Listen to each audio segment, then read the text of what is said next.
La morgue y la casa embrujada. Cuando tenía 12 años, en la ciudad había una casa abandonada que decían que estaba embrujada. Todos lo creíamos. El rumor era consistente, porque en esa casa vieja se reunía una secta satánica para hacer sus rituales y sacrificios. Se decía que los satánicos le arrancaban la cara a sus víctimas y la metían en una caja para ofrecerla a su deidad. Mis amigos y yo solíamos ir una vez cada 2 semanas a esa casa a ver si encontrábamos algo. Siempre había velas y dibujos raros, pero en una ocasión encontramos un cadáver sin cara. El estado de putrefacción del cuerpo era tal que eso parecía más un monstruo que humano, y eso, más que darme miedo, me generó una pregunta. ¿Qué ocurre con un cuerpo después de la muerte? Me hice esa pregunta por mucho tiempo. Era tanta mi intriga que antes de cumplir los 15 años ya sabía que quería trabajar en una morgue. Estudié la preparatoria en un Cebetis de Nuevo León en la especialidad de laboratorio. Yo estaba tan comprometido en cumplir mi sueño que me la pasaba estudiando. No paraba ni siquiera en fin de semana. Al final del primer parcial, mis calificaciones en las materias de la especialidad eran de 10. Las materias no esenciales solo las pasaba con el mínimo. Jamás invertí tiempo de más a materias que no eran de la especialidad. Durante las vacaciones me la pasé estudiando, adelantándome las clases que iba a llevar durante el siguiente semestre. Pronto me convertí en el mejor de la clase, pero por mucho, a tal punto que los maestros me exentaban y me pedían que yo les ayudara a preparar y calificar los trabajos y exámenes de mis compañeros. En una ocasión, durante el último semestre, un maestro que era masón me preguntó si yo podría dar clases al hijo de un amigo suyo. Me dejó en claro que no habría paga. Acepté, pues me llevaba bastante bien con el profesor. Y vaya sorpresa la que me llevé cuando supe que le daría clases a la hija del gobernador. Esa familia podía pagar a un profesional. Es más, podrían pagarle al director de la escuela de su hija para arreglar sus calificaciones. Supongo que mi maestro le habló bien de mí al gobernador, y él quería poner a prueba mis habilidades. Por el motivo que sea, lo importante es que el señor gobernador quedó satisfecho con los resultados que obtuvo su hija, así que me ofreció una beca para estudiar la universidad en la Ciudad de México. Luego de graduarme de la universidad, volví a Nuevo León para presentarle mi título al exgobernador y al maestro que me había contactado con él. Nos reunimos en un restaurante para cenar. Ahí, el exgobernador me dijo que era un amigo del jefe de la policía, y si quería, él podía recomendarme para trabajar en la morgue, solo que tardaría un par de meses por el cambio de administración. Rápidamente le dije que sí me interesaba.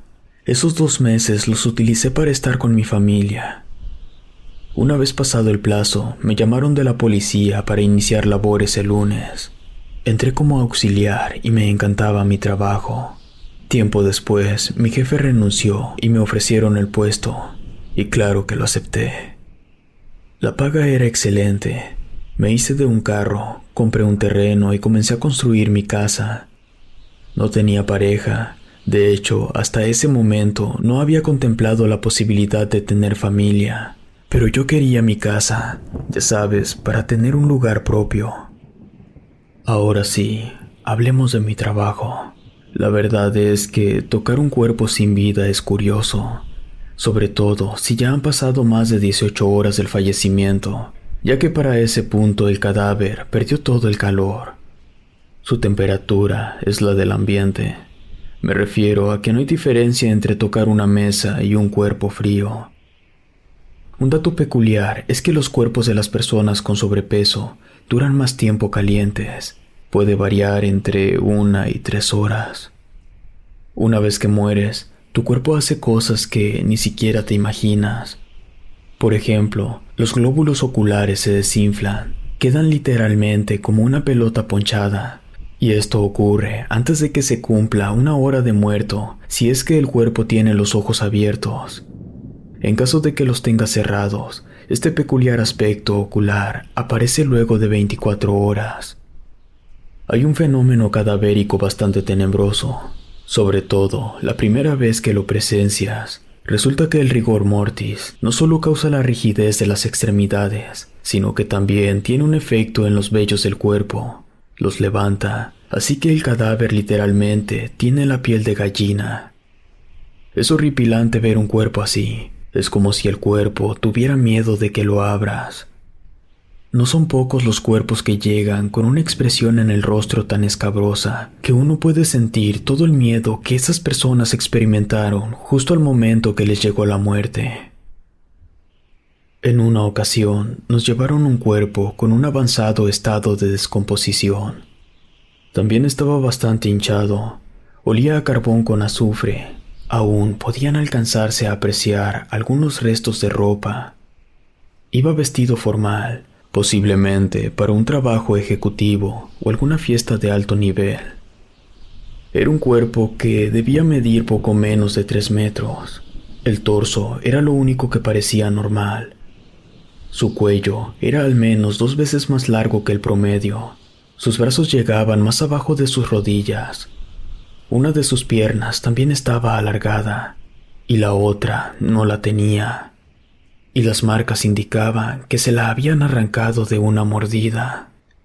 En la espalda tenía heridas profundas de las que todavía salían algunos gusanos bastante grandes, tal vez de unos 10 centímetros.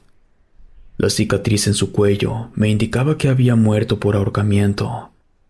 Al menos un 40% del cuerpo tenía evidencia de haber sido devorado por la fauna cadavérica, larvas de mosca, hormigas, cucarachas, ratas, etc. Tenía la cabeza vendada, así que retiramos el vendaje y descubrimos que no tenía cara. El cráneo estaba expuesto, tampoco tenía cabello. Un líquido verde le salía de las encías, no tenía cerebro. En las paredes internas del cráneo tenía algunos huevecillos de arañas. Se le podían ver todas las venas y arterias. Ya estaban de color negro. Tenía ampollas por todos lados. No tenía uñas y en algunas partes tenía la piel desprendida. Y no había nada que ayudara a la identificación del cuerpo. Y por obvias razones, no íbamos a mostrar un cuerpo así a ninguna persona. Pregunté a los que lo habían llevado sobre el lugar del que habían levantado ese extraño cuerpo. Dijeron que lo sacaron de la casa que se presume embrujada. Una persona anónima había reportado el cuerpo. Lo encontraron ahorcado, suspendido a varios metros de altura. Ese cadáver me había dejado muy perturbado, así que tenía que investigar un poco más. Para ese entonces, habían pasado al menos 10 años desde la última vez que había puesto un pie dentro de esa casa embrujada. Decidí ir. Lo hice al día siguiente, obviamente a las 10 de la mañana o algo así. Caminé por el edificio lleno de botes de cerveza, cigarros y preservativos. Las paredes estaban todas grafiteadas. Subí por las escaleras y encontré los restos de un ritual. Había velas y algunas cruces.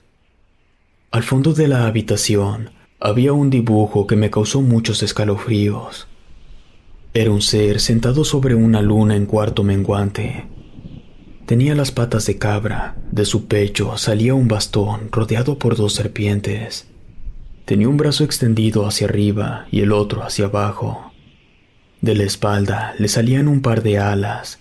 Tenía cabeza y cuernos de animal con un pentagrama en la frente. Era un dibujo terrorífico. Me di la vuelta y en ese momento recordé aquella ocasión cuando mis amigos y yo encontramos un cadáver sin cara. También recordé lo que se decía sobre aquella cajita donde los satánicos guardaban la cara de sus víctimas. Devolví la mirada hacia el espantoso dibujo y pude ver una caja pequeña en el suelo frente a este. Temeroso, me acerqué a la caja y me agaché para abrirla. Ahí estaba un rostro. Definitivamente, tenía que ser el rostro del cuerpo que yo había recibido en la morgue. Salí rápidamente de ahí. Claro, yo no iba a tocar esa cosa. Informé a los peritos sobre mi descubrimiento para que fueran a revisar. También los cuestioné sobre por qué no habían recogido la caja cuando ellos revisaron el lugar. Solo me dijeron que ellos no tenían que darme explicaciones. En la morgue, jamás he vuelto a recibir cadáveres así, pero jamás olvidaré ese cuerpo extraño. Si te gustó esta historia, suscríbete activando la campanita para que no te pierdas lo mejor de Rede. Gracias por escucharnos. Relato escrito y adaptado por Ramiro Contreras.